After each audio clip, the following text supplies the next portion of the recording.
All right, for those of you who just saw me a few minutes ago and said to yourself, man, what happened? I have no idea. I have no idea what happened. All I know, I was talking, and all of a sudden, uh, I thought at first I thought the power might have gone down or something like that, but I guess that wasn't the case. And either way, apologize about that for those of you who were with us on both the Atlanta Bird Gang and Uncle Steve's Lounge on YouTube. But we were talking about the Atlanta Falcons and the hype going into this year. More importantly, the lack of hype coming out of Las Vegas. Again, my wife and I just finished a trip down there, and we were trying to see exactly what was going on down there as far as betting is concerned and what exactly the expectations were for the Atlanta Falcons. And I'm just here to tell you that there aren't a lot of expectations for the Atlanta Falcons. We were going down the road talking about how many games the Falcons were expected to win. And at the very beginning, I was telling you that at least at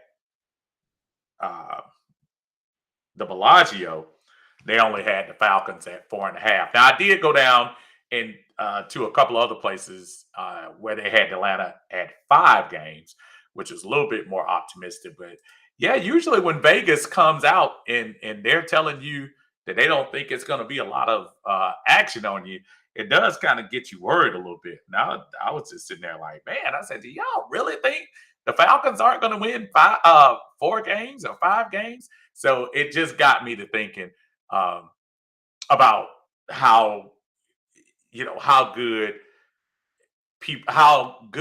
I think we are, and how much I think Vegas is not paying any attention to the Atlanta Falcons, which from a fan standpoint, that could be a pretty good deal that people are overlooking us. I think I like those years when I think about, especially the bigger years, when you start thinking about 2016, people were it was a little bit of smoke and mirrors, because if you remember in 2015, started off fast and 5-0, and then ended up kind of stumbling across the finish line at 8-8.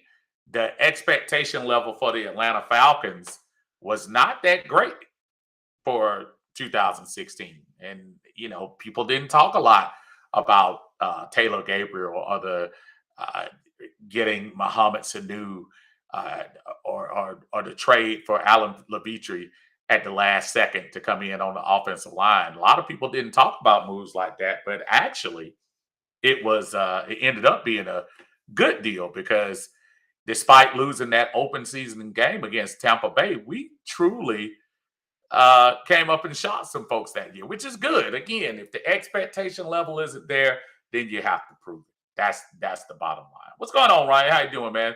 He said that's sad, Unky. I know. Vegas don't like us. Yeah, it's obvious that they don't. I was actually pulling up the bets that I did partake in. I wasn't talking about exactly the amounts per se, but some of the bets that I did make. And I start back over for those who didn't get an opportunity to see the beginning of the video, and I went on and deleted it because it was a half video, and I can't stand when that happens to us. But one of the first bets was the over-under. Now, again, depending on where you were, I was at the Bellagio, and the Bellagio had us at 4.5. Down the street at Westgate had us at 5. Bally's had us at 4. Wait a minute. It was Bally's or Planet Hollywood. One of those two had us at 4.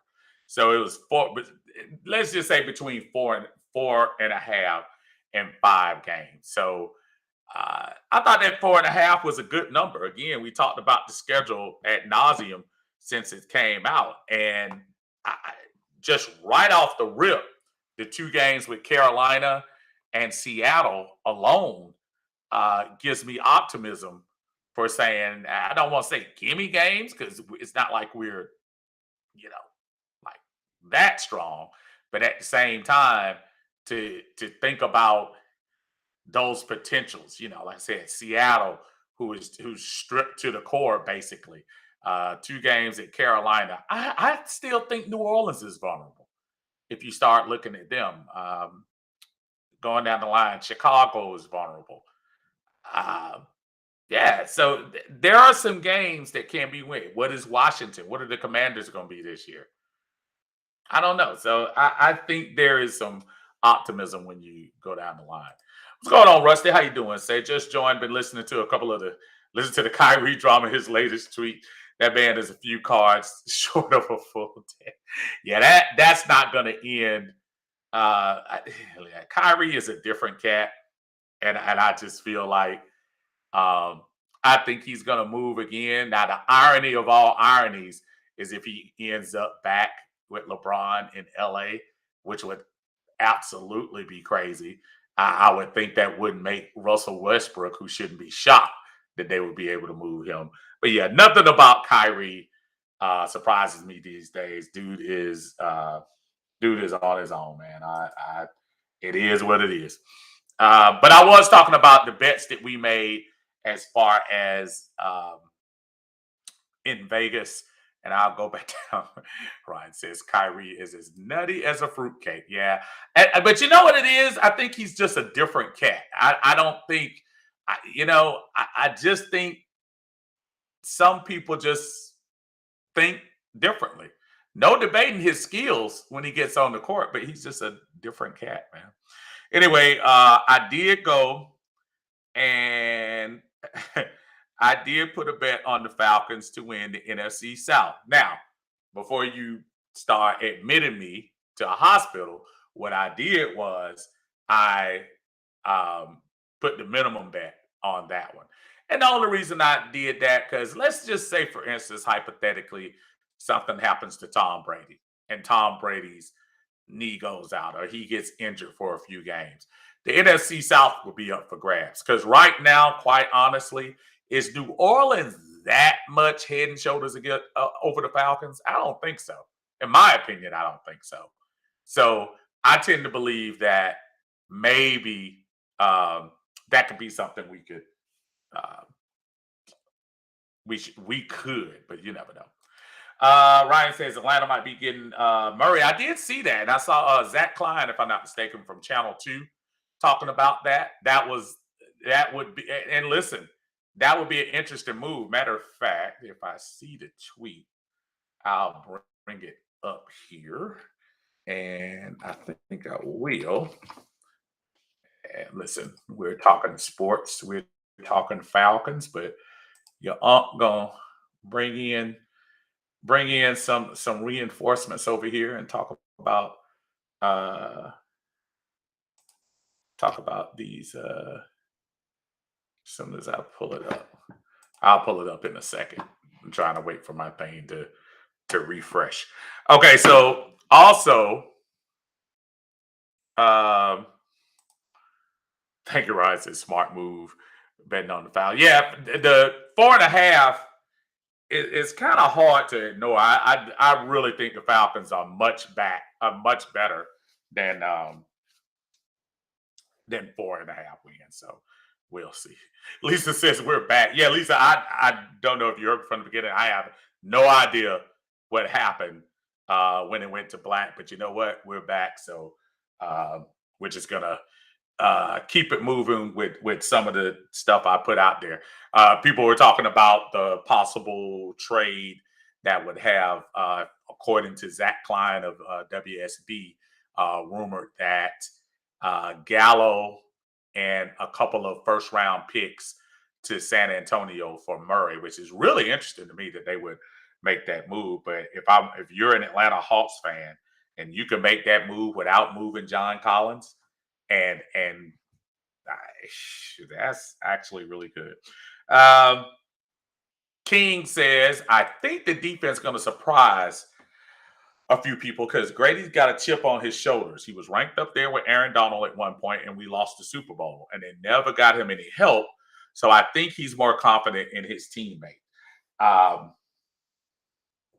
think he's more confident in his teammates this year because, like he said, it's up this year. Absolutely. You have to look optimistic at this thing. That everybody came in green last year under Dean Pease. Dean Pease came in fresh, and he had more. I'm more worried about the young guys under Dean Pease than I am these career special teamers that we brought in. I'm looking at you, Eric Harris, and folks like that. If the young guys from last year, the Richie Grants, and y'all remind me of my guy from Notre Dame, the Ian player over there. If those guys improve, then we're going to improve as a team. Yeah, the defensive side of the ball is going to tell the tale.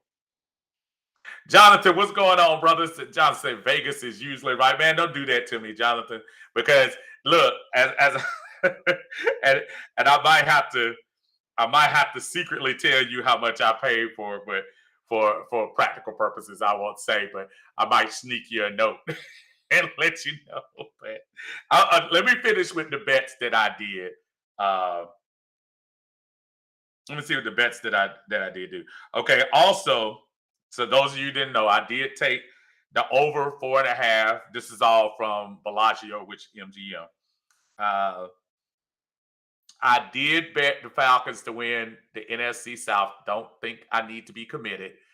That was just kind of one of those, okay, let's just see what happens. You never know. Tom Brady twists the knee, gets hurt.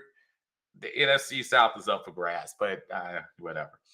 I also took the Falcons. At the time, the Falcons were on Saturday, they were a four-point underdog to the Saints. And that could be pretty good because if you think about it, the majority of the time, Falcons, Saints come down to that last field goal or something like that. Even if New Orleans lucks up and wins by 3, your ump gets a good little amount of change for him. So I did put that on.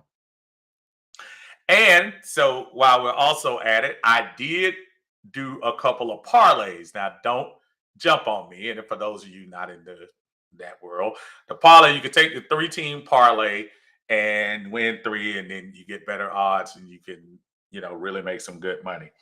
The first 3-game parlay that I put down was, of course, Atlanta covering the 4 against the Saints. I did take Indianapolis against the Houston Texans. I think the Houston Texans are still going to be hurting. They're giving Houston 7.5, but I think Matt Ryan in game 1 is going to have something to prove. And actually, the Colts have something to prove. They went out with a whimper against Jacksonville at the end of the year. So I did take 7.5. And this is the game that I know people are going to say, Steve, what's wrong with you? But Dallas is at home against Tampa Bay. And if y'all remember last year, Dallas probably should have won that game against Tampa. I think Dallas is actually a younger talented team than Tampa. And I think Dallas can do it. They're giving Dallas 2.5 at home. I think Dallas outright wins that. So if I can get that parlay, hopefully I can make that happen. Lisa said I saw that. I'm sure you're talking about the Hawks stuff. King says the way Grady talking, I think they have. That's what I was looking at. Yeah. Again, hopefully these guys come together. I think they can do it. I think they can do it. Lisa says, I want to take the over too. Yeah, 4.5. That's a good number for me when you think about that. Rusty says Dallas lost wide receivers. Take Tampa. They still got CeeDee Lamb and they still got Michael Gallup. Hopefully he'll be healthy by the end. I think that's what happened. I think the wide receiver room kind of got a little full. So yeah, I don't know. Amari Cooper, and he really wasn't that much of a factor at the end anyway. So, and look, man, don't be rooting against my money, bro. Come on, Rusty. Give me look, let me win. Let me win something. Okay. So this is my off the board pick that I did for the NFL. So y'all hear me out. And this is my who cares pick. It was a minimum pick, but I did it anyway. Opening week, I took the Broncos. They're giving Seattle 4.5. That game is at Seattle. That's Russell Wilson's return. They get that out of the way real quick. That is game one. That's a Monday night game. I took the Chargers. They're giving the Raiders 4.5. Raiders are going to be an interesting team. That with Russell coming over, that division comes strong. I think the Chargers were the best team that didn't make the playoffs last year, and I look for them to do some big things. Philadelphia Eagles are giving the Detroit Lions 4.5. I still have no faith in golf, so I think that was pretty good. The Cincinnati Bengals opened the season at home against the Pittsburgh Steelers. Now, years ago, you would have said hated rivalry, blah, blah, blah, and all this. Pittsburgh is at a crossroads, man. Even with Big Ben in there last year, and they lucked their way in, and Big Ben was talking all the nobody's supposed to be, all that stuff. Pittsburgh's in trouble. And if you gonna trot out Mitch Trubisky out there this year, it's gonna be a long year. And then the Baltimore Ravens, surprisingly enough, only 5.5 points over the New York Jets. I kind of would have thought that would be a bigger spread than that. So those 5 games I need to win. I need Denver over Seattle. I need the Chargers over the Raiders, the Eagles over the Lions, Cincinnati over Pittsburgh, and Baltimore over the Jets. So I need all of them. I need all of those. I did have an opportunity to bet for the national championship game. I didn't put a whole lot of money on this, but I did put money on the national championship game.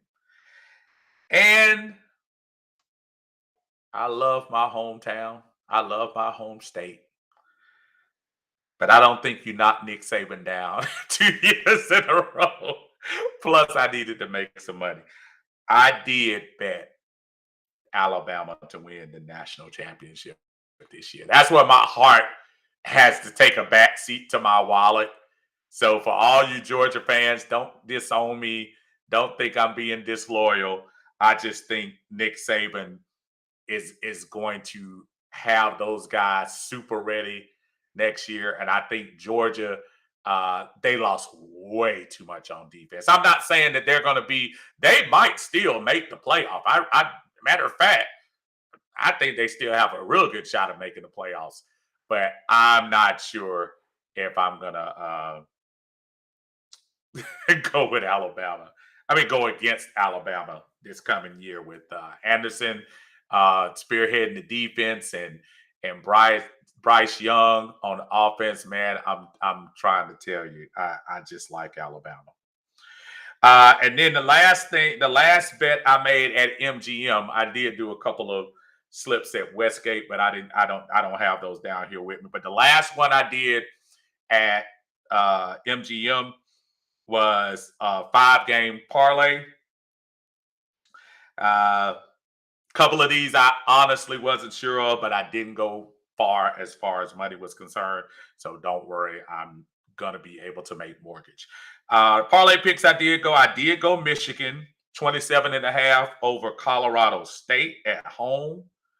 I went with UCLA given 25.5 at Bowling Green. I also went with Kentucky, who should be actually pretty good this year. 20.5 point favorite with Miami of Ohio coming. Here's where I definitely had to give up my college, Georgia State, going to Columbia to play South Carolina. They're getting 13.5. I think Georgia State is a decent program, but I don't think that's going to happen. Buffalo and Maryland is at -20. I'm sorry. Buffalo's getting 22 points on that particular one. So that's where I am, folks, as far as the bets are concerned. Let me know if I'm crazy or not. Hey, it is what it is. Rusty says Chargers going to make the Super Bowl this year. Listen, it wouldn't shock me if because Chargers were one of those teams that I thought if they got a chance to get in, man, I mean, they have a nice squad, and that defense is getting better. They finally got a full year with Derwin James, and you can see the potential for them being pretty good this year. So, Daniel, what's going on? Daniel says, not gonna lie, I like Mike Tomlin as a head coach. Mike Tomlin's a really good coach. He's a Super Bowl winning coach. We'll see. We'll see how he does. I mean, Mike Tomlin, if he does anything, he rallies the troops. I just don't think with Mitch Trubisky, I'm not looking at Pittsburgh being a factor in the AFC North with Baltimore. Lamar's going to come with fire because he still doesn't have a contract yet. So I think Baltimore and Cincinnati are the class of that particular division. So I don't know. Who is this? Ryan says the Dogs will repeat. We are loaded. They're loaded. They're always going to be loaded. I'm a little concerned as far as some of the defensive guys coming in. But I'm more concerned about those guys over there in Tuscaloosa who are ticked off that they didn't win that national championship. That natty means everything to them. David, just going on, say Vegas must be buying the reports out of Flushing Meadows that Zach Wilson has expeditionally improved. Well, Zach Wilson showed little flashes. I think any team, David, in New York, any team in LA is always going to have a little bit more oomph when you start coming to talking about odds and stuff. Think about it. That's where between New York and LA, was that 60 million people basically in both of those areas? So all you need is a couple of zealous fans making the bets and moving the line over there. So Ryan says, let me get in. I'll give you the reasons why I'm on this B Live, Ryan. Let me see if I can sneak it in here.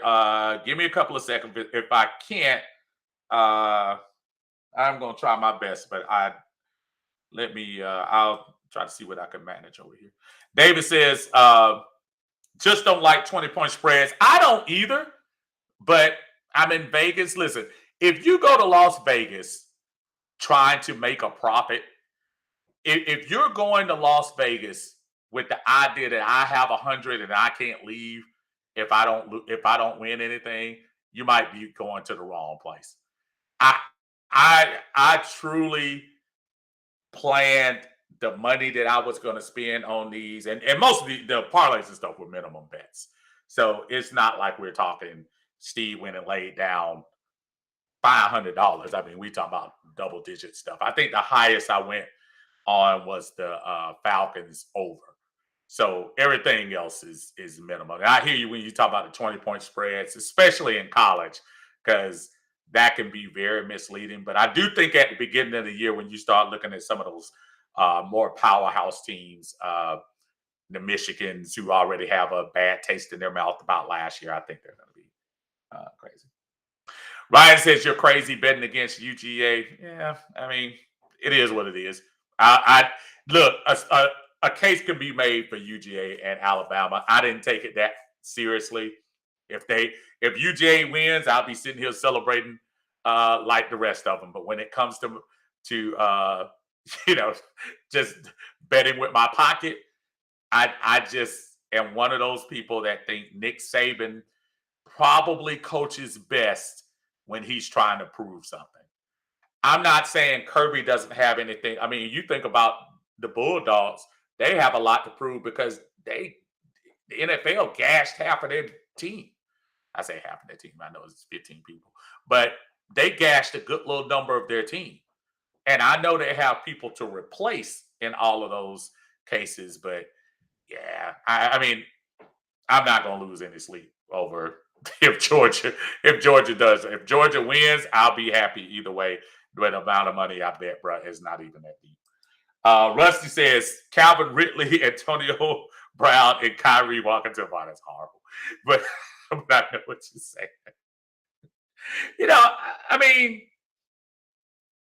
I don't know, man. Kyrie is, like I said earlier, Kyrie is a different type of person. So sometimes you can outsmart yourself with some things you say. I don't know. Daniel says, wish the Birds had a defense like Pitt does. I mean, and who knows? Maybe Dean Pease could. This is a very young defense, y'all. And the one thing about young defenses or younger players, they should be more coachable. So I'm hoping whatever Dean Pease is selling, they're buying.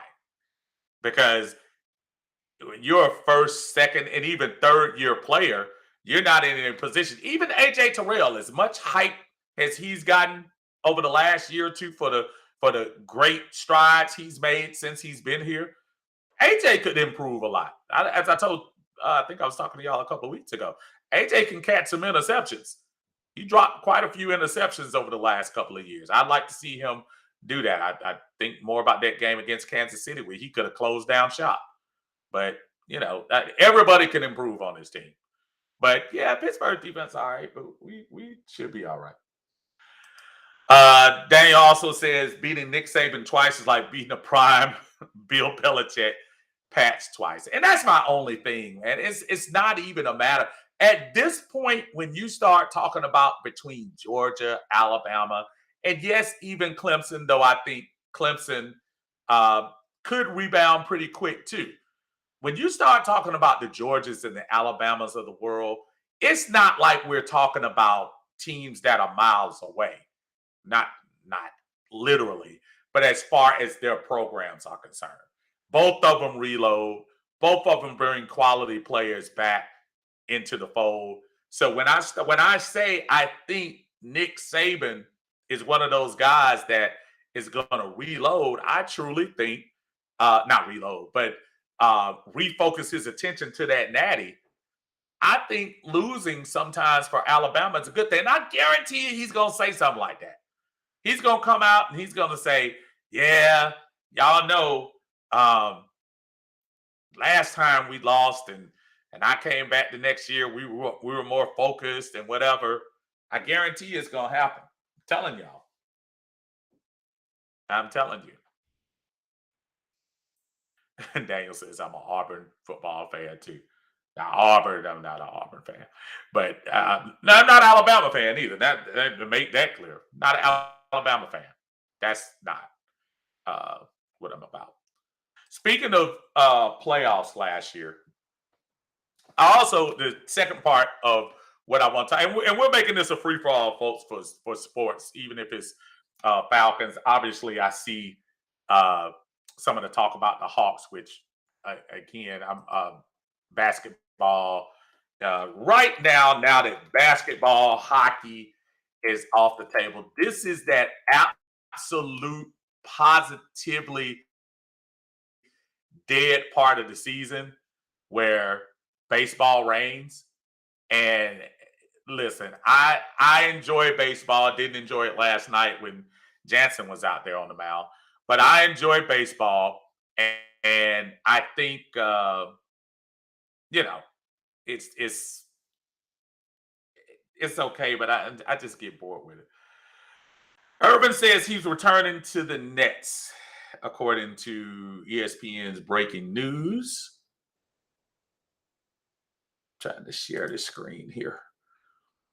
Let's see if you all, since again, anybody got a problem with me talking something other than uh, the Falcons, y'all will be all right. This is about sports right now, so this is big sports news.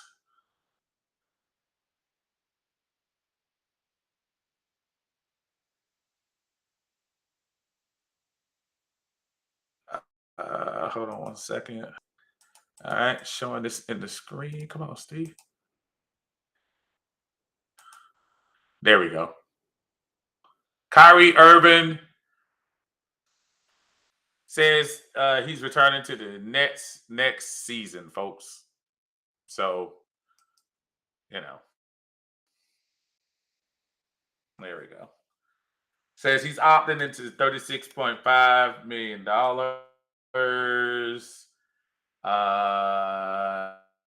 Normal people keep the world going around, but those who dare to be different lead us into tomorrow.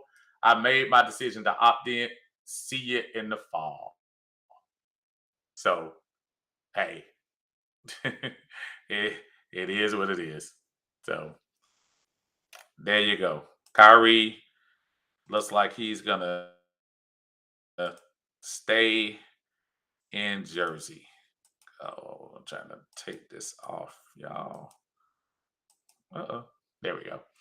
All right, so let's go to. All right, Daniel says, "How about my Dodgers last night? Your Dodgers? I didn't know there were your Dodgers. Um, dang, Daniel, you a Dodgers fan, Colts fan? You kind of disappointed me, brother. Uh, yeah, that was a horrible game last night, y'all. I'm worried about Jansen. I know numbers wise, he has a lot of saves, but these big moments, and then he did it with the Dodgers too. Actually, we won a game against him last year. Uh, I'm very worried about Jansen. I know we're missing Maxick and AJ Mentor. You wasted him because I'm at a point where I'm almost like, dude, AJ had a chance a few years ago. Now he looks like he's a much better pitcher. I know Schnitt has his setup way, but AJ Minter is mowing him down now. I would almost think about putting him in that closer role. What does that say? The Braves. What does that say? Braves case up the draws. That's Ryan. That game was supposed to be in hand. Daniel says, I think Kyrie will be traded.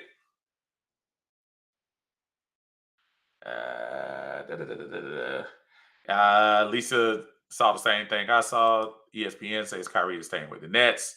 Daniel says, my teams go as this: Falcons, Auburn, Virginia basketball, Dodgers baseball. I got you, brother. To each his own, man. You can do whatever you like. Tidy, what's going on, bro? I was entertained. I was so entertained by Angry Tidy today. Talking about Matt Ryan, and I'll get to that in a second. So let me get it. I love Kyrie's game, but he's aloof too and unpredictable to be dependent on. If you think about Kyrie and what he did,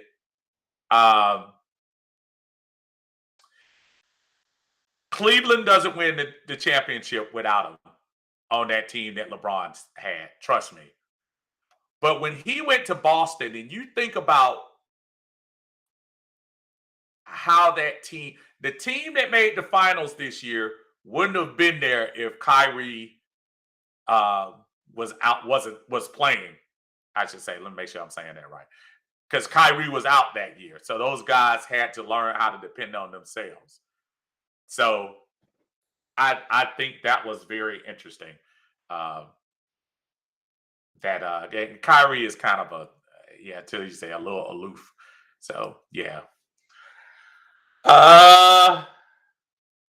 Let's see. Daniel says, not a Colts fan. Don't disrespect me like that, Steve. I'm a Matt Ryan's fan, not a Colts fan. Yeah, I think we went over this last week. It's gonna be hard to this year for those who are claiming to be Matt Ryan fans, and you're gonna root for the Colts. I mean, you're gonna root for Matt Ryan. If you're rooting for Matt Ryan this year, you're rooting for the Colts. And I don't know how people separate that. That would be like saying when Jerry Rice went to the Raiders, you're a San Francisco fan, but you're rooting for the Raiders.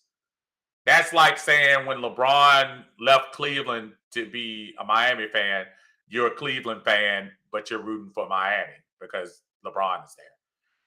There's something that doesn't match with that. This is not telling you what to do. You do you, however you're going to do it. But I do honestly feel like, man, you got to take a chance. You got to take a side, bro. Walker says, I hated bringing in Jansen. Yeah, that was rough. Eldridge says, what's up, Eldridge? Eldridge says, mentor as the setup. Got to be worried about Will Smith.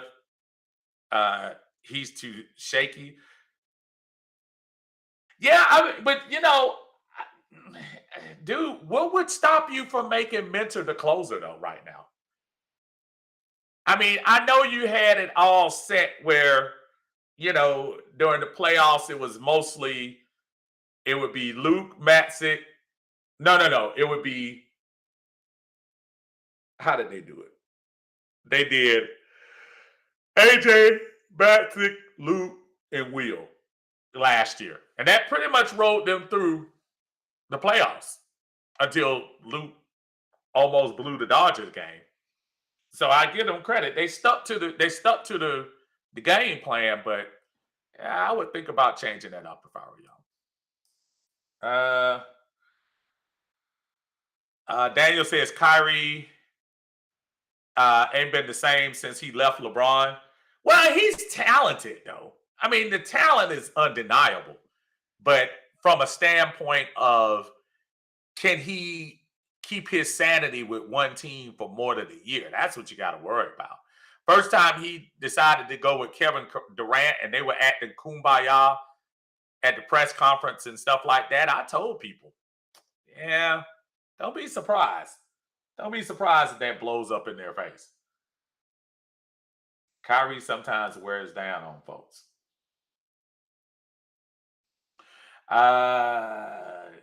Getting back here, King says, I see Terry Fontenot says he's going to start shopping in our backyard for players, and he should. There's a lot of guys down here in SEC country that he should be looking at. But I always tell people, and we talked about it at the draft where Ryan and Tidy were there, and we started talking about it. You can't get everybody. You only got one pick. If I had $1 for everybody, say, well, you should have got N'Kobe. Well, you should have got Jordan Davis. You should have got Jarvis Davis. You should have got. I'm like, dude, you only got one pick, and so you got to decide on one of them to take, and you can't take all SEC players. I don't care what you say. SEC players are great, but you can't take them all. You can't take all of them.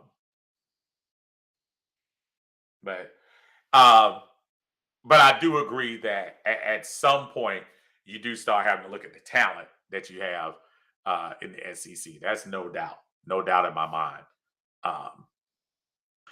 I was again, I was very entertained today by my brother Tidy, and who he did a very good job of defending a legacy of Matt Ryan. And I think what gets lost sometimes, and I think that people, it's almost like today's society. Today's society has it where if you think one thing and you don't think the way I want you to think, we have to hate each other. And it's such a BS philosophy uh, that if you don't agree with me, then you have to hate me, dislike me, whatever. Giving y'all a small story out of the uh, family of your uncle. Uh, my brother had a situation where he was in Publix, I guess today or yesterday. And, today, the majority of people have lifted, with the exception of hospitals, the majority of people have lifted mandates on masks. So there was a lady walking out of pub. My brother had a mask on, his choice. So a lady was walking out of Publix and he was walking into Publix. And the lady said, "Sir, you don't have to wear a mask anymore," like that. Approached him. Your uncle would have acted a little differently, but he chose not to speak and went on past. And she told him, because he didn't speak to her, he was rude. Which to me is just baffling. And I'm not talking about the argument in itself about who should wear masks, who's there, but the fact that because he didn't agree with her or automatically took off his mask and threw it down, that you're my enemy now. So she can call him rude, which again, depending on who is in that situation, that could have been some repercussions. But same thing with sports. If you don't agree with my take, then I have to hate you. Matter of fact, if y'all really want to know the truth, I almost like it when people disagree with me sometimes. And especially if you can do it in a way where it doesn't end up with UMF or kiss my a all that mess right there. If you can have a very good, I take an example. My brother Tidy and I, dude, Devonta Freeman, I'm sorry. I don't care how you slice it, whether it's blowing a block in the Super Bowl, I said it, whether it's being overpaid as a running back, I wasn't that enamored with him. If you talk to Tidy will have you think he was the next coming to Walter Payton. That I know I'm exaggerating. But we disagreed. But at the same time, two Falcon fans who passionately want this team to win. Same thing with John Harris. I know a lot of y'all have had your interactions with JR. JR and I butted heads from the moment we probably start talking a decade plus ago about Matt Ryan. And at that time, Matt Ryan was in the middle of his 5-year run with the 5 winning years. And he was steady telling me that Matt Ryan was garbage and he wasn't going to amount to anything and we weren't going to get somewhere and all this and all that. And I would defend him and stuff like that. But you know what? Me and him would talk for hours because he and I knew how to disagree and still coexist. Because I'm telling y'all right now, there's nobody that y'all want to be sitting next to at a game more than him. Y'all, you hear the rhetoric that he might go back and forth to. John is a hardcore Falcon fan, y'all. I don't care what nobody says. He's a hardcore Falcon fan. People can say what they want to say, but it's But that's the only part that just gets on my nerve that people want to. If you don't agree with my take, you're crap, and I just don't believe in that. Let me get back to some of these comments. Some of y'all are coming with some good stuff. Let me see. Got no good. Lisa says it was to the point where his comments were silly. King says, I'm thinking Kentucky, they got some good players coming up there too. Daniel says people don't want to argue with me when it comes to Matt Ryan. Yeah, I mean, listen, it's only a few things that look, Matt Ryan did what he could do. I am not mad at Matt for his career here in Atlanta. He will always be scratch. He will until the first quarterback that takes us to the championship. He is right now the best quarterback we've had in franchise history. No debate, no, well, what did the kids say? No cap, and all that. But he is the best quarterback to come through here. But it was time to go.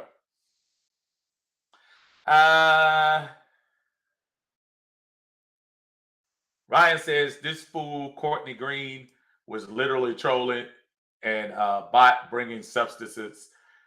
Period. Yeah, I saw the guy post some stuff. Yeah, that was. See, stuff like that is weird because when you take it to a level where you getting super emotional with your feelings, it's kind of whatever.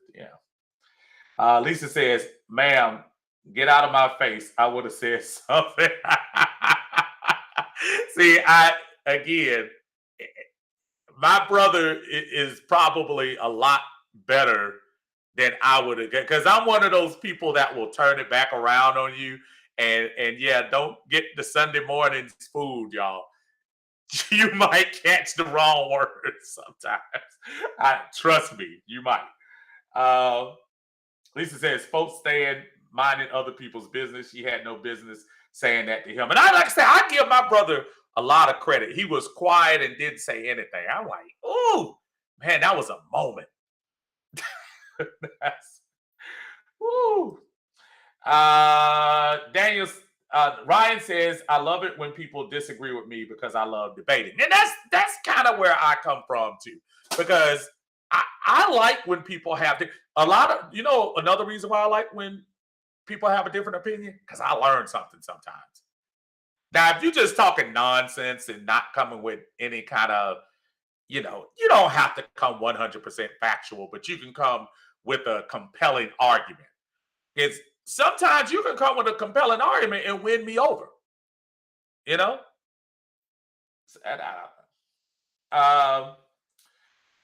Zeke said, Giant says Zeke is a prime example of running back that's being overpaid. Wink Dog said it was Quinn and Shannon's fault, period. Tiny says, yeah, me and Steven never gonna agree on the GOAT. yeah, I got your GOAT, man. But again, passionate debaters we leave that where it is and have fun debating it. Though I could tell you reasons why he juiced Atlanta for all that money. Ryan says Freeman was overrated. I don't care, and he'll never be on that level of sweetness. Yeah, I was just joking about the comparison. The one thing about Devonta, and I'm not even a person that's gonna go to the miss block like a lot of people. I think a lot of people. There were too many moments after that people could have also that you could have also saved the game when you're talking about that. If you think about Devonta Freeman real quick, Devonta Freeman actually did bridge us a little bit. You think about, we brought in the horrible Steven Jackson to come in, and I think that was the same year that we drafted Devonta. I believe so. Or was it the year before?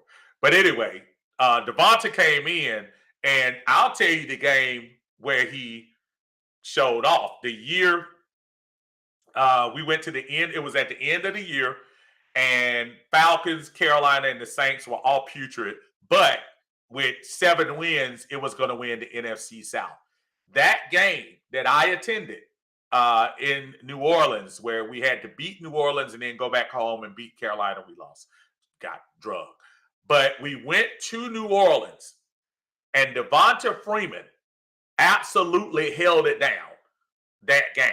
And that being the end of 2014 is what gave you hope going forward in 2015 that maybe that Freeman could do something. I mean, you think about it, Freeman was on that national championship team at FSU. It's not like he was a fluke, but at the same time, at a 4th round pick, that was pretty good. My big bone of contention with Devonta Freeman, his situation is that we paid him way too much money. We were paying that cat. His agent finessed. If there's a definition of finesse, you look under Mrs. Campbell from Miami, because she finessed Thomas Dimitroff and Arthur Blank into that contract that Devonta had no business getting. They should have given him a 2nd-tier contract, knowing that Tevin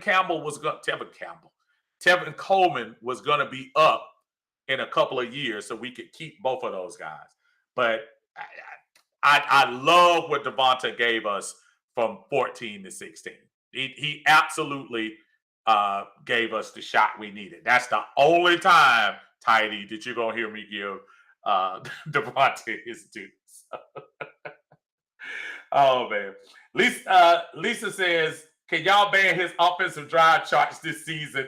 Asking for myself unnecessary data. Lisa. I don't think it's harming, folks. I think I understand. I mean, God bless him. That's his expression every week. So I don't think there's technically anything wrong with the drive chart. Sometimes it could be helpful, but that's one of those I just have to say, scroll away. Twan said, what's up? You enjoyed your family time. I saw you representing Vegas. Let me tell y'all something. I don't know. I'm sure I can't make things. I don't know who's been to Vegas and who hasn't. But I tell you what, and going there with the wife, it was just, that was next level too. But yeah, man, that 48 hours went way too quick. And I completely enjoyed the time that we had together. Yeah, we had a ball, brother. And I appreciate that, Twan. Thank you, Zen. Thank you. Tiny says, John and I had dinner once and talked for hours about the Falcons and sports. He's definitely a true fan and knows a lot about history. I think he knows how to rile people up online and on the radio. Let me tell y'all, if y'all, and some of y'all might know, some of you don't. If you ever listen to either 790 The Zone back when it was there, 680 The Fan, and of course now 92.9 The Game. If you ever heard them say John from Union City, Preacher John, that's John Harris. That basically, y'all know Mel, and Mel is a radio legend, and trust me, John, he's been doing that for a long time. And again, almost like Mel, sometimes you either gonna love it or hate it, depending on where you are. And I'm just one of those people that I'm just entertained. If I can be entertained, that's cool by me, especially entertained where I know it's not going to hurt anybody's. It's not physically hurting anybody's feelings. It's just somebody's opinion. That's fine with me. I can disagree with it. I can turn off the radio and whatever if I want to, but that's him. So for those of you who might be like, oh, that's it. But it used to be someone call him Pastor John. It used to be Preacher John, John from Union City, Pastor John. He's been calling in radio shows for a long time. Matter of fact, him and John Chuckery, get into it all the time. So during the football season, make sure you check that out. Daniel says, I'm trying to catch the Birds versus the Browns this year. Yeah, that's cool. If I had $1 for everybody who's asked me about that Saints-Falcons game this year, everybody wants to go to that one. Everybody wants to see that Saints game. I cannot wait for that season opener game. The tailgate should be twice as good as they usually are. This year, that's going to be something else to see those tailgates. Wink Doll says Matt took us to the championship. Chandler took us to the next best one. Has to win it. Daniel says they need to put me on the show with Stephen A. Smith. Yeah, Stephen A. You go on the show with Stephen A. Smith, he'll basically overshadow you anyway. You want your own show. Wayne Dahl says the coaches should have never had Freeman in that situation. Yeah, that might be true. Tiny said Free had 2 great years and 1 pretty good one. The missed block in the Super Bowl just ingrained in people say, and it's unfair. It's unfair. And it's so weird because Tidy, just like you were arguing the point about Matt Ryan, the one thing you never hear people talk about. You always hear people talk about, well, Matt Ryan didn't do this and didn't do that. But the greatest year Matt Ryan was here, Matt Ryan didn't lose that Super Bowl. I know you will have folks that will sit there and tell you, well, Matt could have gone off script and not done what Kyle Shanahan told him to do and blah, blah, blah, blah. Matt Ryan didn't lose that game. Matt Ryan, matter of fact, dare I say, that 2016 year, which is not only a special year, Matt may have only, the Kansas City game obviously comes to mind with the pick 2 that Eric Berry got. But when you really look at that season, Matt Ryan was magical. And a lot of people want to go to a certain place to blame everything on Matt. But as a good 60 to 70% of the fan base has said, it's not all on Matt. I think Matt, unfortunately, this situation was that I think time was just against him. And not only time was against him, but it's not like Thomas Dimitroff was still in the office making decisions. You have 2 guys in Arthur Smith and Terry Fontenot that were itching, just trying their best to say, ooh, how can we get this dude up out of here? And I think one of the reasons, quite honestly, aside of the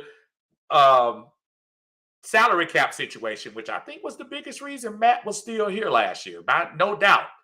I think Arthur Smith was trying to see, is this Matt guy that special that I can go into 2023? I'm sorry, into 2022 with him on this roster. I think that's what opened up the opportunity to try to do Deshaun Watson on that. But still, you're trying to improve your team. It's not about playing favorites. If you're a GM and a head coach in the NFL, matter of fact, in any sport, basketball, baseball, you get all the roses when you win, and then you get all the blame when you lose. Brian Snitker was talked about left and right when we lost that series to the Dodgers a couple of years ago in the NLCS. And then it took 1 year later where now Brian Snitker is one of the best minds in baseball. Winning and losing. Two different things. And I think from Terry and Arthur's standpoint, Matt's legacy was there, but they are trying to start their own. They're trying to start their own legacies, trying to make their own path. And now with number 2 out of there, and no coincidence, number 11 out of there, now they can put their fingerprints on this franchise. I like it. I like it myself. Lisa says Blank's fault. He liked Freeman personally. He wasn't using business sense when dealing with Free. And you also remember that, Lisa. Think about it if you're an owner. And think about it with any coach that's coming. Mainly think about it from runner-up, folks. When you think about those teams that almost did it, almost got there, they're living in the euphoria that the team brought. That particular year, Lisa, when we went to the Super Bowl And Freeman was bought, and Freeman did do his thing in the Super Bowl as well, aside of the block. He did. We don't make that Super Bowl without Freeman. And it was just the perfect storm for him to ask for that contract. And Arthur Blank was very caught up in that. Very caught up in the moment. Who wouldn't be? This is the owner. This is your first opportunity to taste the feel of the Super Bowl, to taste the media coming around during that Georgia Dome and that NFC Championship. You dancing with your players in the locker room. You got all of that. And even if you lost the Super Bowl, you're still there saying, no, I want to get that feeling back. So if I want to get that feeling back, everybody who was on this team basically is going to get what they need. And when you think about that particular team, who left off that team major from the Super Bowl team? Who was the major person that left? And I'm asking the question because I really don't know. I'm trying to think who major. Sanu was still here. Hooper was still here. Gabriel was still here. Julio was still here. Freeman was still here. Coleman was still here. On defense, Grady was still here. Dion was still here. So all the major folks were still in place. So when you start thinking about how that good feeling could kind of override your common sense, I think that's what happened with Blank. I don't blame him. He was happy. He was happy at the time. At least 75 points on the board. Talking about John. Terrible. Tiny says him and Chuckery going back and forth used to have me rolling. And Chuckery was actually a great foil for that. They used to go at it all the time. Lisa says Kyle Brandt on Good Morning Football also said 28-3 wasn't Matt Ryan's fault. It's an easy out for those who don't like Matt Ryan. Again, though, here's the problem.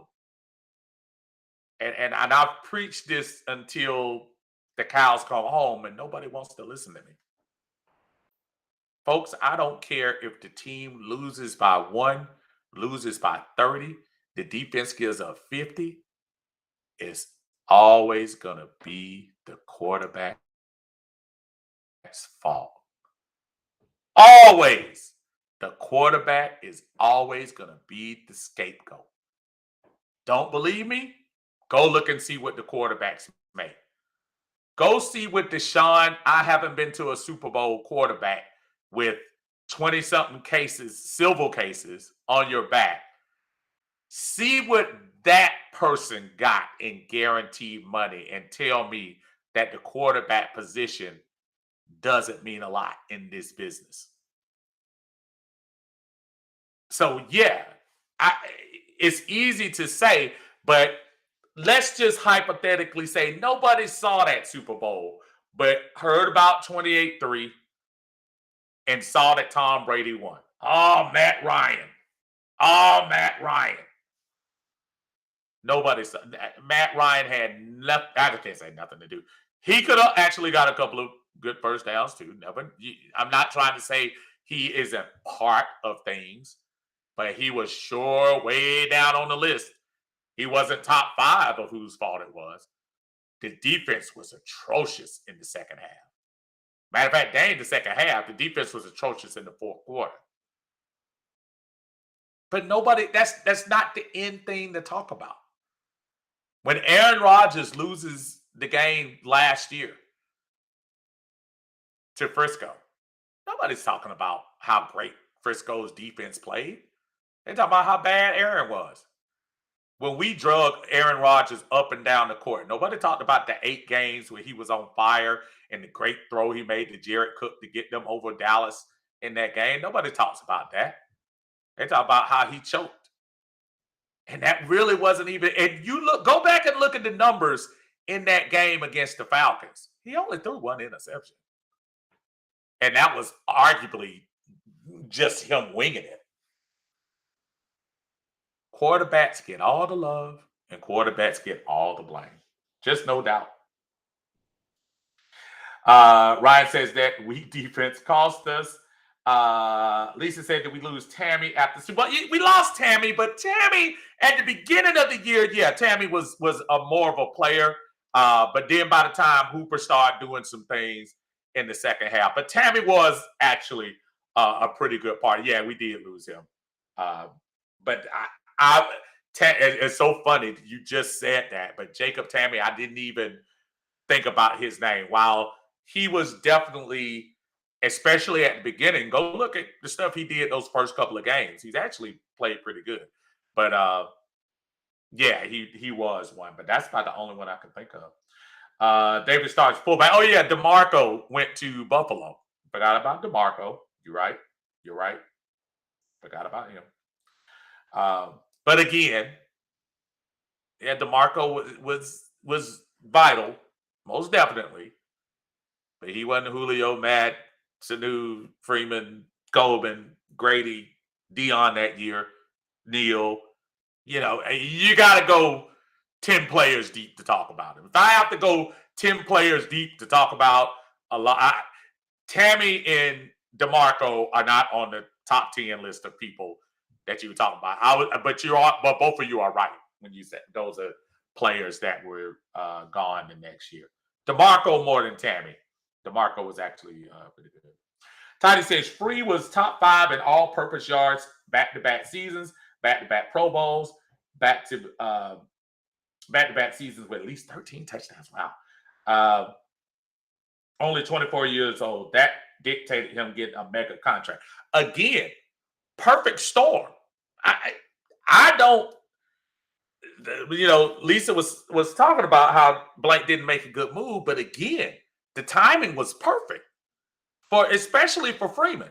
And you remember Freeman was a 4th round pick, so he didn't have that 5th year. They couldn't do it, and you weren't going to franchise him because at that time I think Le'Veon was getting big money, and who else? Who's the biggest running back at the time? So you know, you weren't going to do that. So yeah, just a perfect storm. Almost the same time when, you know, people, how do you pay Matt Ryan the most money in the history of quarterback? Well, the first time you paid him was the year after the first NFC championship, when you're talking about Matt Ryan coming off his 5th year and Matt Ryan have a winning season for 5 straight years and culminating that with a barely lost the game against San Francisco. Of course, your agent is going to be able. And Tom Condon, man, no, is it Condon or House? That was his agent. I can't remember who it was, but of course you're going to ask for the world, and they gave it to him. And then look at the other time he negotiated after the 2017 year. You're coming off an MVP year in 2016. You're coming off a year where you went back to back in the playoffs in 2017, albeit not your greatest year, but they'll blame that on Kyle leaving and Sarkisian coming in. So you had 2 back-to-back years where your team won over 10 games. You won 3 playoff games in 2 years. Was that 3 and 2? So perfect storm. So from that standpoint, nobody's disagreeing that he should have gotten a contract. I just don't think you should have paid the amount they paid. But the argument was in his favor, no doubt. What's up, Armani? How you doing? Say, for all we know, who's to blame for 28-3? That little boy of Mike Shanahan. Hey, look, whoever took that backpack could have switched some stuff up. I don't know. Lisa says, I'll never forgive Shanahan for that dumb stuff. Run the ball, run the clock down, kick the field goal, re-win. And that's one of those, yeah, Monday morning quarterback, man. Always easy to go back and say what coulda, shoulda, woulda. T-Mac, what's going on, man? T-Mac watching us on Uncle Steve's Lounge. Appreciate y'all checking me out over there. Tom says Tom Condon. Okay, Tom Condon, the agent. And just perfect timing for Matt for both of those contracts. Absolute perfect timing. I don't blame him for that. I don't. I really don't. I was thinking the next thing I did want to talk about, and we just came off of the last couple of weeks where there was a lot of t-shirt and shorts wearing, and that's it. No contact supposed to be involved, and all of that. And I've been watching how the media has kind of gravitated towards Desmond Ridder. And when we signed Marcus Mariota, there was this because you can't help but to think, if an NFL team is signing a quarterback for 2 years,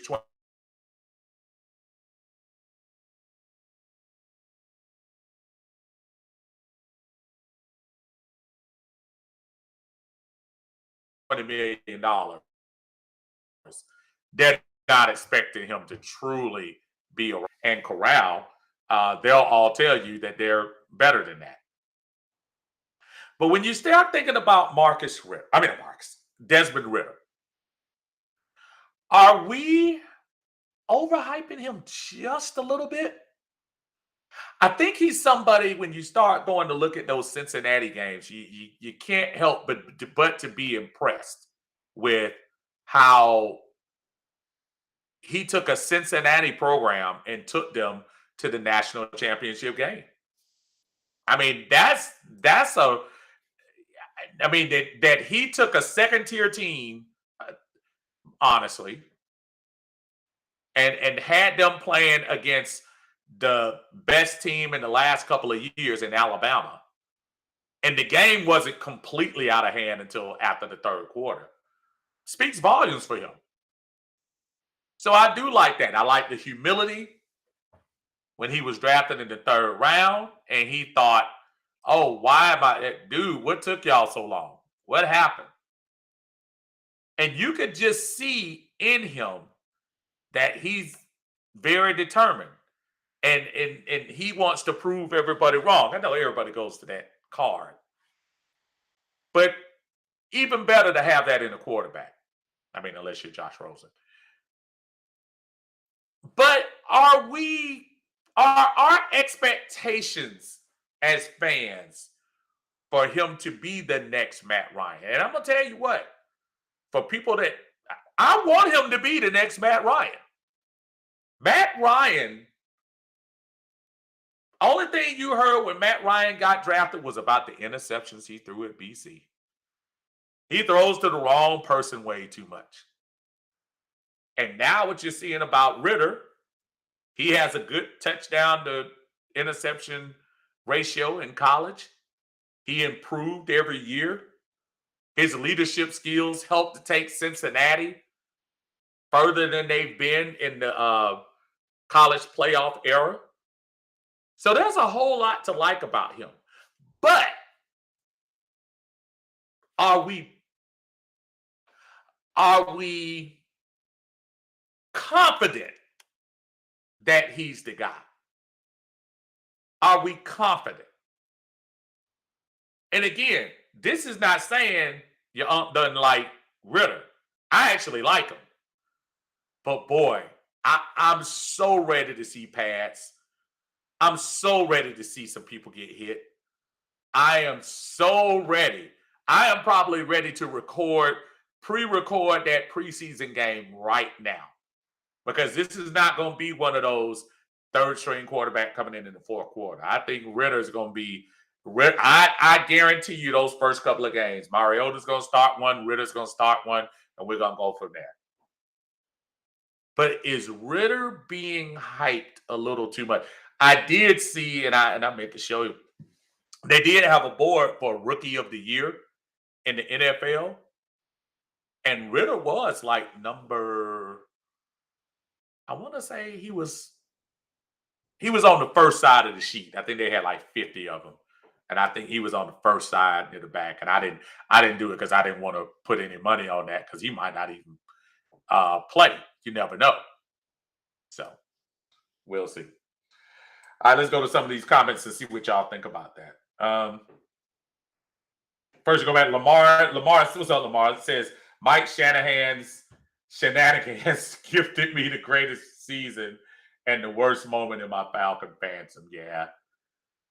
Lisa says, y'all saying Mike Shanahan, it was Kyle. Y'all never forget. Twan says, and Mike was known for blowing a few too before Terrell Davis got there.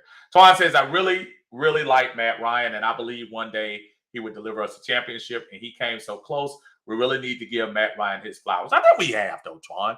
I think the average fan has given Matt Ryan his flowers. I make no secret that I thought all of this with Matt Ryan should have happened prior to last year. And not because I hated Matt Ryan, not because I don't like Matt Ryan. I actually like Matt Ryan. Love him way more as a person for what he did in that leadership position than what he did on the field. And that's a scary thing, because there are some players that I'm sure for their team, they don't want to deal with the off the field, but on the field is, needed.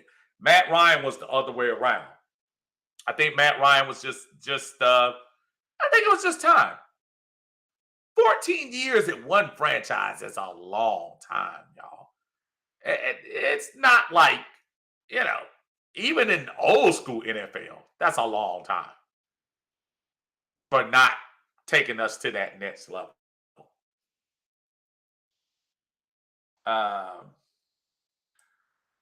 Lisa said, I want to specifically boo him when we play the Niners. I may make a sign. He's talking about Shanahan. Yeah, but I never bought in. I know people probably don't believe me. I never bought into that it was Shanahan's fault, though. I think Shanahan could have made some better decisions. But I'm going to tell y'all something. Kyle Shanahan doesn't kick Matt Ryan around in 2015 and makes him step his game up to the next level. There is no 2016. There is no great offensive team. There is no NFC championship celebration in the Dome that year. I'm one of those people that tend to, it ticks you off that in retrospect, he didn't go to a different game plan when you're winning by so much. I'm just not that person that's going to blame him. I look a lot at the defense. We didn't make it hard at all for Tom Brady to come back. I mean, we made it easy. We made, what's my man name from Georgia? We made him a household name in that second half. Was that Malcolm Mitchell? Dude from Georgia did he catch about 8-9 balls in the second half? I mean, Kyle Shanahan to a certain extent, but I'm telling y'all, we don't get to the Super Bowl if not for, I'm sorry, y'all don't want to hear this, the genius of Kyle Shanahan. We have not had an offense like that since the 80s. And maybe the Too Legit to Quit year. I'm not co-signing all the Kyle hate. I can't. Because I think Kyle is a man. When I think about 2015 and the obvious discord between him and Matt Ryan, and they turned that into something special the next year, I gotta give Kyle Shanahan his flowers. Because he pushed Matt to that place, whether Matt wanted to go or not. Armani says they didn't go to the Natty. However, somebody named me one of the Ritters wide receivers that went in the first round of the draft, or any of his running backs that went in the first round. Yeah, I can't name any of them for you. Titus says, Steve, I think we are overhyping him a tad. I think the rush to get over that guy named Matt is playing a huge part in this. Ritter is still a third-round pick in history, and the percentages say he won't be that guy. Unbiased comment. That's not going to be a popular reply, but I'm probably right there. There's a reason you didn't go into the third round. There's a reason that you're competing with a journeyman at quarterback this year. Now, does this elevate your game to prove its status? Possibly. But the difference between this competition and the Matt Ryan competition, Matt Ryan was the number 3 overall pick. And if we didn't get him, somebody else was going to get him in the top 10. So it wasn't like the absolute same, where you have a number 1 pick going up against Chris Redman. And let's keep it kind of real, too. That was another situation where they really wanted Redman to lose that job. This particular situation here, of course, the Falcons brass want the 3rd round pick to beat Mariota. Not only from a youthful standpoint, but financially. Man, if Ritter can win this job and keep us afloat for a couple of years and give us an opportunity to use that money for things around him, see Russell Wilson in Seattle. Because Russell was a rookie and still had 4 years to do, what he did, they were able to bring in Cliff Averill. It was somebody else that they brought in. I'm trying to think, who else was it? It was another free agent they brought in on that particular team. They were able to do a lot of things. I think that's what they're hoping happens here, secretly. But to Tidy's point, don't be surprised if it doesn't work out. As a matter of fact, if Marcus Mariota wins this job and goes on to an average season, or unfortunately a clunker, don't be surprised if they go right back in the bag. Shoot, next year, if you're sitting at number 8 or 9 in the draft, you might be able to trade up and get Calvin Ridley to go on there and move up like that. Amani says he did take that team with no-name wide receivers to a conference semifinal. And again, yeah, kudos for that. But this is a pro team, and you're going against pro defenses now. Thought Alabama was good. Tiny says, I love the pick, but I'm not confident that he is the guy. It was a low-risk, high-reward pick. We had to draft a quarterback with Matt leaving. Absolutely agree. And that low-risk, high-reward, if Ritter falls on his face, you still can't get mad at Terry. Because you know what Terry has next year? Terry got globs of money. Shoot, you might be able to talk a free agent quarterback. I don't know who's available. Let's just say hypothetically things don't work out in Baltimore with Lamar Jackson. You could possibly be able to bring Lamar up in here. I wouldn't personally want him, but you could possibly bring him in here. I have no idea who else is a free agent next year. But yeah, if Ritter works out, fine. Great. Start the legacy. But if he doesn't work out, folks, it's not all over. By any means. As a matter of fact, you pat yourself on the back for ingenuity to say, oh, because if we had drafted Ritter at that number 9 spot and he falls flat on his face, then we'll look like we have egg in our face. Who's gonna throw egg in a GM's face for drafting a quarterback in the 3rd round at the 80-something pick?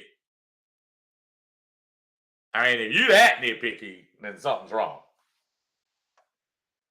David said that BC Mac only played with one other pro, Godser Charius. He was ACC Player of the Year with no other pro prospects at the skill position. And look what he turned into. Corey Truth, why are we talking about Matt Ryan? Because I'm on the mic, Corey. Corey, you have an opportunity on your Facebook to push where it says live. And you can go on and talk about all things not Matt Ryan. However, while I'm on the microphone, I will choose to talk about who I would like. And should you like to do it, my friend, I will be glad to turn this off and watch you anti Matt all day long. For the record, this wasn't a Matt Ryan tribute. This was you stepping in on something that you didn't know what we were talking about.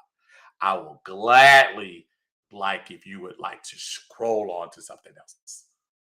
There we go. All right.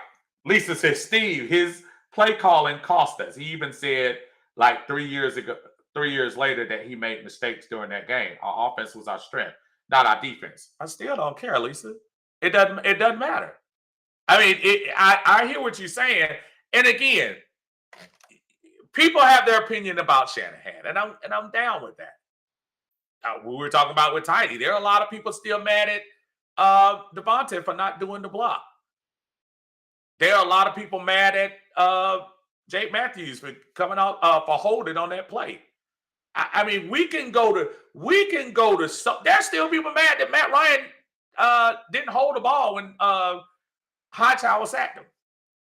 I mean, there are so many little things you can say, but I can't put it all at the feet of Kyle Shanahan. Because if I put it at the feet of Shanahan, I'm gonna have to put it at the feet of Dan Quinn.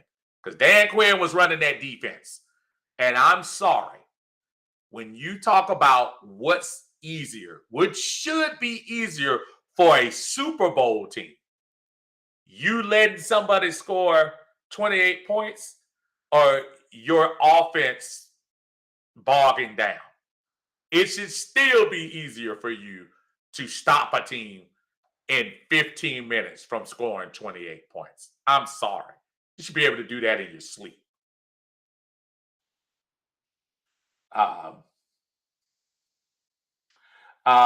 David says, and don't forget James White cooking the cornerback. Yeah, James White was a monster.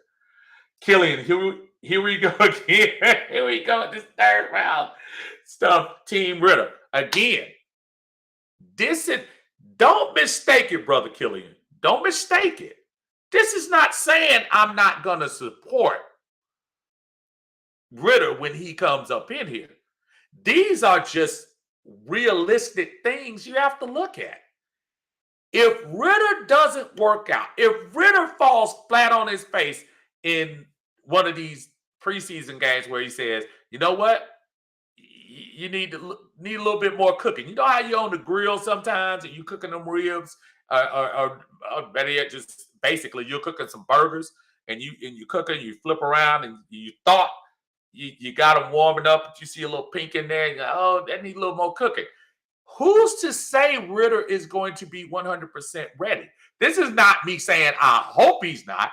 This is me hoping like heck he's ready to play. But I'm trying to think about what's happening next. Tidy is absolutely correct when he talks about there are folks that want Ritter to just come in here and easily make the connection from the Matt Ryan legacy to the Ritter legacy as a smooth transition. And it may not happen that way.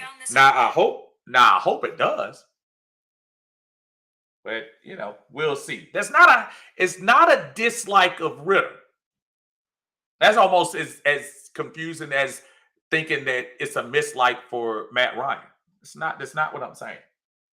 Lamar says, think Ritter can keep us afloat until it's time to draft Arch Manning. Now, if you're waiting 3 years for Arch Manning, then we got other problems. We got other problems. I don't think. No. We better be much better. By the time Arch Manning comes out, we better be a playoff team. Toddy, exactly what I said. Don't be surprised if we take a quarterback in the first round next season. It's an unpopular take among some, but a realistic take. And that's, dude, that's why if you're on the outside looking in as a fan, especially this year where you really can't do a lot financially, Next year, you have so many options. So many. You can cut Mariota and save that $12 million. Ritter's not going anywhere, for the record. Even if Ritter falls on his face, he's not going anywhere. He's a third-round pick. You can afford to keep him. But you also can afford to jump back in the draft and get maybe a little higher, according to the skeptics and the people, the scouting people, saying that this bunch coming out is much more talented than this. Who knows? We never know how it comes out. You can go back in and start over. I hope we don't. Let's make that clear. I hope we don't.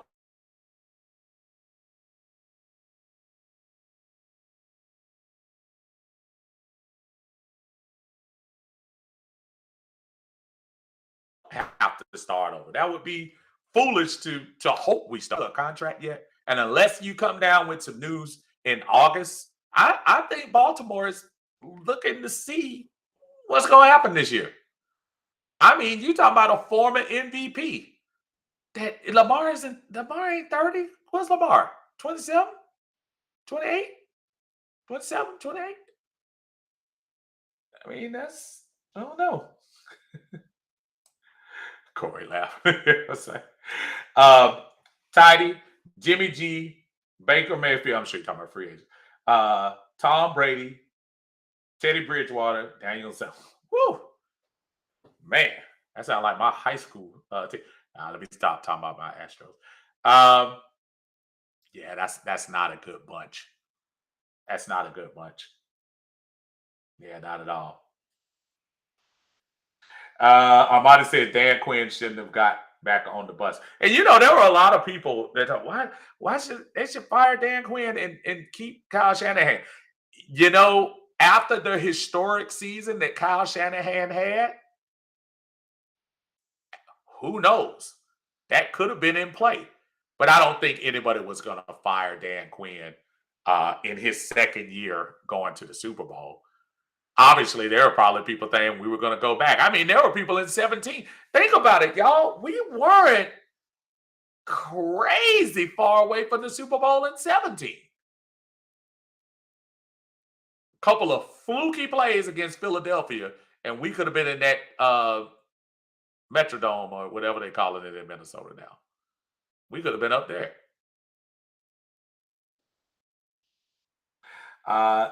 Lisa says, then Quinn came back to Atlanta and told the team to embrace the suck. What a blank show.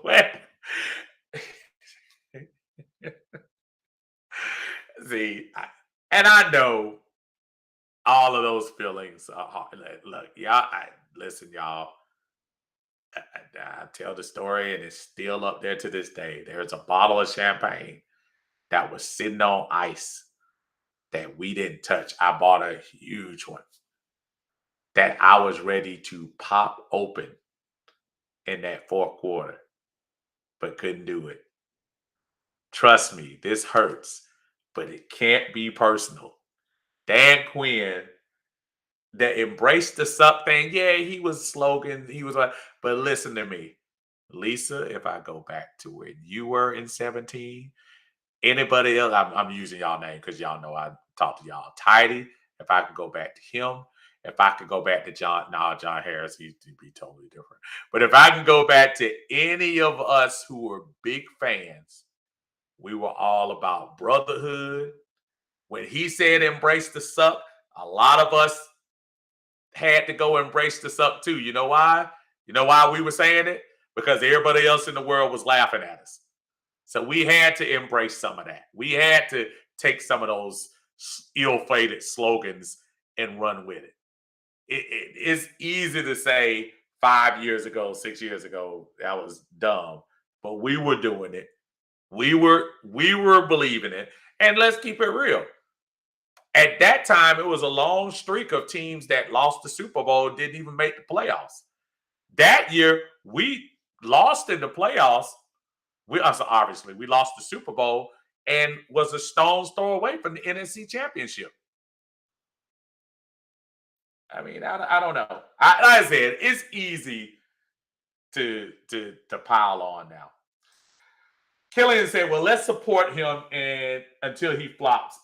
Then we have to really get behind him." That's all I'm saying. But let me tell you this, though, Killian, and I'm just playing hypothetical. What if Mariota really balls out? I mean, what if Mariota really balls out? This is not me saying Ritter's going to fall on his face. This is me still hoping. For the record, I hope it goes like this. They have a good competition in those 3 games. Ritter gets named the quarterback. That's what I hope happens. But let's go back to the hypothetical. What if Marcus Mariota comes out of the box and is balling, putting the ball right on Drake London's hands? Kyle Pitts being able to turn around and seeing the ball come. Mariota able to escape the pocket, getting some extra yards. What if that happens? So I'm prepared to root for whoever starts game 1. While my long range hopes are Ritter starts, I'm down with whoever repping the team.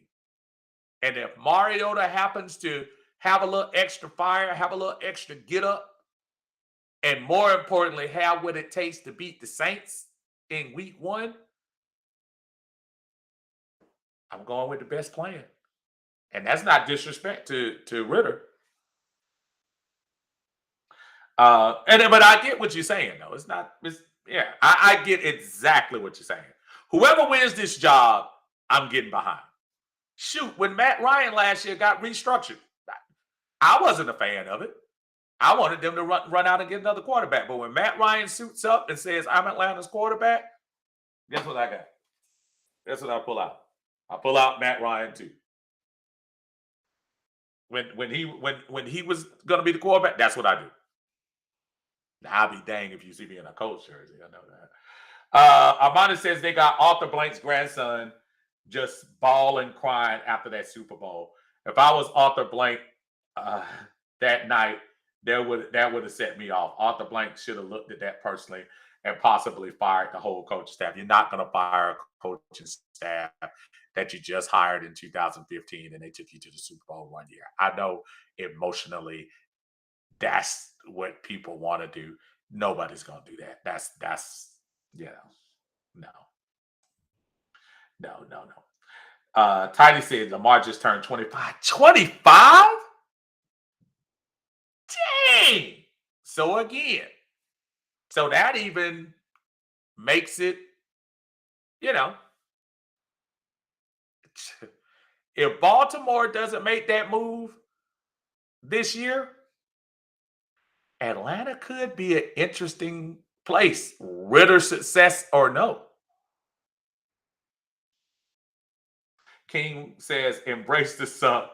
Well, you shouldn't have been drinking at halftime. Robert Alford said they were celebrating at halftime that they already won. I did hear that. Yeah. Lisa says, "Didn't Sark call 3 straight plays to Julio in that playoff game at the end of the red zone?" Yeah. Well, here's the thing with that too, and I know you were inside the 10. You got your best 2 players on the field. You try to go for it. What really was screwed up? It was the second play before that. Didn't they go back a yard or 2? It was something. Either way, yes, those were horrible calls. I was at a wedding that day, and that was probably one of when I really knew the effect of of the phones, and I remember the wedding, and I was during the whole wedding. We went in it was right before halftime, and I think Neil did where it bounced off and the guy kicked the field goal. We went in, and I was saying the whole time, I said, "Oh my God, I don't know what's going on, but I can't pull my phone out." And I was looking across the pews and looking there, and I just saw guys I saw so many phones doing this right. It was not funny. It was that was crazy. Sark was the scapegoat. Yeah. Uh, well, Killian said if that's the case, then Mariota starts and Ritter develops then. And again, however it turns out, Killian, I'm down. However it turns out, I am 100% down. I really am. T Mac says we'll see how good Matt really is with an O line. Yeah, hopefully. Hopefully we will. Yeah, Matt. King says Sark was the scapegoat and Manuel. Yeah, but remember they say Quinn took over the play calling. Um, Manuel was running, but Richard Smith was basically uh, dead man walking after that. Toddy says to continue to stir the quarterback pot, Steve. The quarterback room minus Ritter are all here on short-term plans. Mariota has a team option next year, no guarantee.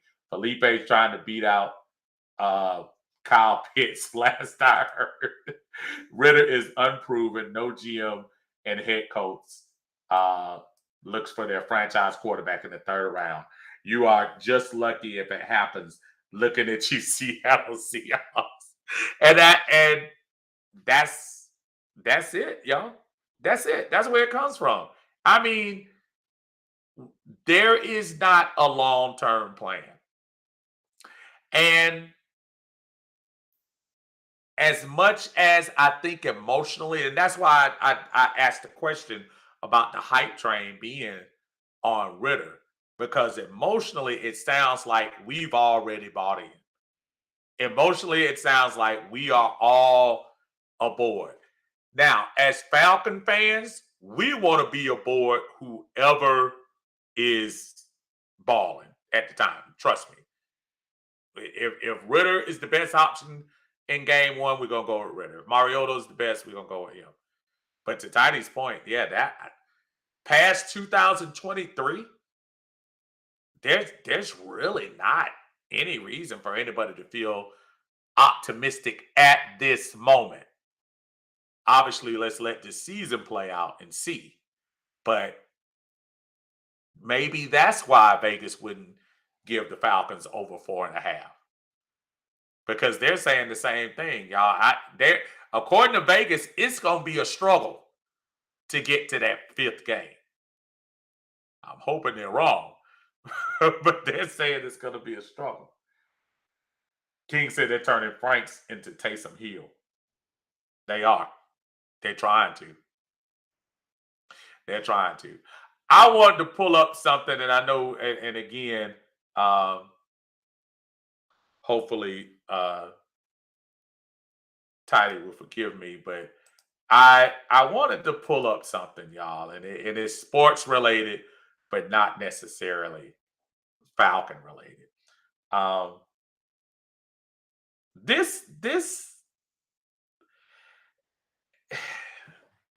Shakari Richardson girl, I'm really kind of over her.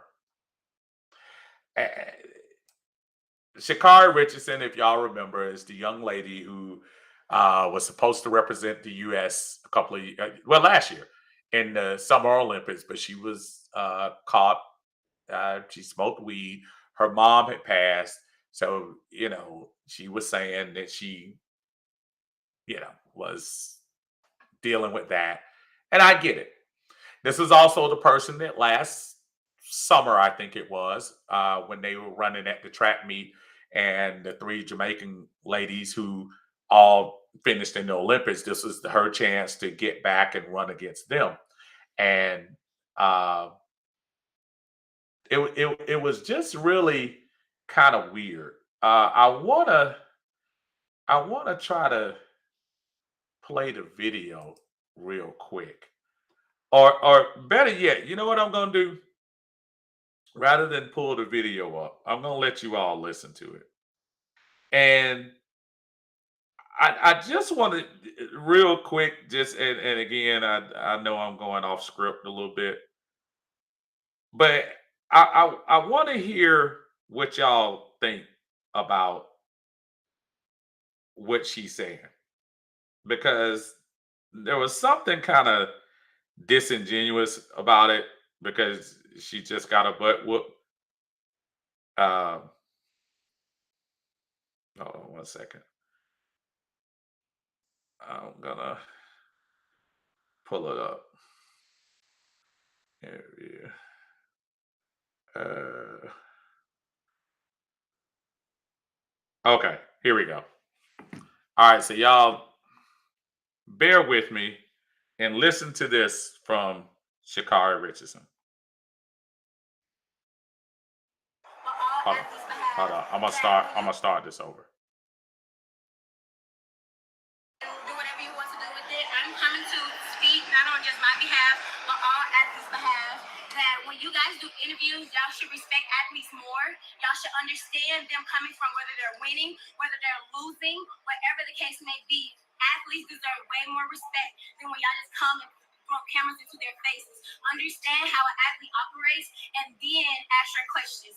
Then be more understanding of the fact that they are still human, no matter just the fact that y'all just trying to get something to put out in an article to make $1. Thank you. Now, I hope y'all can hear that, and again, I want to be careful, because I'm not trying to. I'm definitely not trying to put the young lady down. I think she has some. I think she honestly has some serious problems. Um, I think she has some issues there that probably go beyond substance uh, substance abuse. Uh, and I hope she gets the help she needs. But I for you to blame the media now, I don't know if y'all haven't seen Shakari Richardson, easily go look it up on YouTube. Um, go check out her story. But she's the young lady that ran in fishnet outfit. She's the young lady who wore the socks up to her knees. It looks like she's running in boots. She's the young lady who uh she's also the young lady who, cussed on national TV when she lost, and called that a moment of passion. And she's also the lady who has the 8-inch nails. I'm not telling you what not to wear, whatever. But I think it's interesting when you bring up points about what the media should do and shouldn't do. When I see the not telling people what to wear. When you see the blonde hair, when you see the 10-inch nails, when you see the outfits that are so far over the top, and then you tell the media not to disrespect you after you lost. You bring a lot of attention to yourself when you do things like that, when you have your outfits, you ready to talk. You ready to talk about how great you are. And you ready to give the look that you're the next person. But then you get upset because these last few times you've been losing. And you're losing on the national TV, and then you're gonna come out and school the media about respecting folks. And I don't know how the track game is. I don't watch. Look, I know Usain Bolt beat everybody down, but I didn't see you aside of his shoes. I didn't see Usain Bolt wearing speedos, and I didn't see him wearing hot pink. And I say hot pink, but whatever colors, being over flashy, even if he was in exhibitions. So there's just something that's just really weird. And again, it's hard because I don't want to beat her down for her opinion, because it's obvious when you listen to her, something is still amiss. There's something still there um, on that. David says Shakari was going to get smoked by the Jamaicans in that Olympics anyway. Yeah, I think she was a person that caught a win. She had a really fast time leading into that. And I'm trying to think, was that at the Nationals where she had the opportunity? And of course, we all know the story now where she got popped in for the test and she wasn't able. Matter of fact, there were some people saying, yeah, because she wasn't going to be able to run in the 100, but technically she could have run in the 100 relay, but they decided not to name her. They name you to the team on that. Now, it might have been smart from the US's standpoint to say, "Hey, we don't even want that drama, so let's not do that." Tidy said she was put on a pedestal for all the wrong reasons. Yeah, and in this particular case, I just wish she would get some help because that bothered me this weekend when I heard the story about her. Because it's hard for me to get sympathy when I see all the things that say, look at me, look at me, look at me, look at me, look at me, look at me. And you go out after we look at you and you fail in some cases miserably. Then you turn around and try to act like, and it is funny when she was in the interview, she said she spoke for all athletes. And I look and listen, don't get me wrong. Being a little flashy is part of the job. Look, Dion made a living out of it before he was Coach Prime. Um, you think about some of the basketball players, they make a living out of being flashy. So I'm not trying to say she doesn't have the right to, you know, make herself look a certain way and whatever. But dog, you gotta win too. Because if you don't win, folks are gonna criticize you. And you can't be upset and not take the criticism when folks are coming on you. And I think that's what she's guilty when she did the little thing and she called herself coming out at people. I just thought that was just very interesting that she called herself jumping back on the media. That was rich to me. I thought she was uh, pretty strange for doing that. But I just wanted to bring that out. And if anybody listens to this after it's over, just feel free to put your comments down there. But anyway, it is 9 o'clock, and I've been on. And actually, I went on 30 minutes earlier when my tape was done.